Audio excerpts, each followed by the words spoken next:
Ayun po mga kapatid, magandang gabi po sa inyong lahat at i-update po natin yung pinagawa sa atin ng isang kaibigan nating Scout Ranger na si Sir Jorix Amar. Yan. Na nasira kasi ang kanyang bao na libon na kanyang pangdepensa. Yan. Kaya ipinagawa niya sa akin. Yan.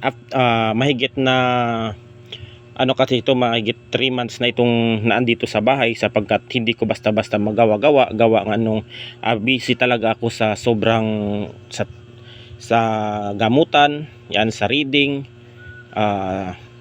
sa mga ritual. Yan, busy po ako kaya po hindi ko magawa-gawa yung pangontra na ito kasi yung pangontra ni sir na ito ay natanggal dito yung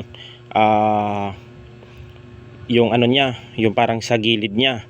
Kaya yung pinagawa niya sa akin, kaya nagbigay naman siya ng materyales na pambili ng poxy at saka binalutan ko na lang siya. Hindi ko na tinignan kung ano yung laman dito sa loob, basta pinuksihan ko na lang ito. Ayan na sir, kung kukunin mo na bukas ang iyong pangontra, nakonsagrahan ko na rin itong pangontra na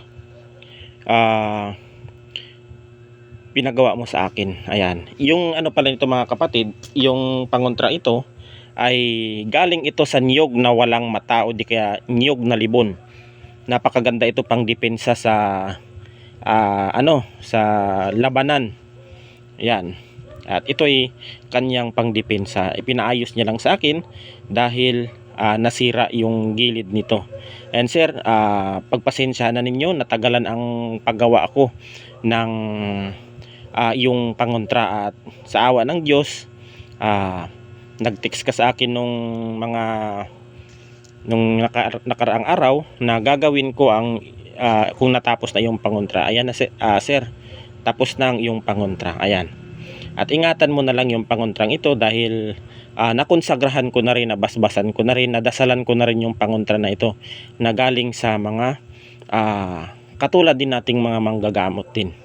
Yan, nire-respeto ko rin yung mga manggagamot na pinagpagawan nito. Yan, kaya pinaganda na lang natin at saka binuhay at kinonsagrahan natin para masuot ulit ni sir. Ayun lamang po mga kapatid, at hanggang dito na lang at God bless us all.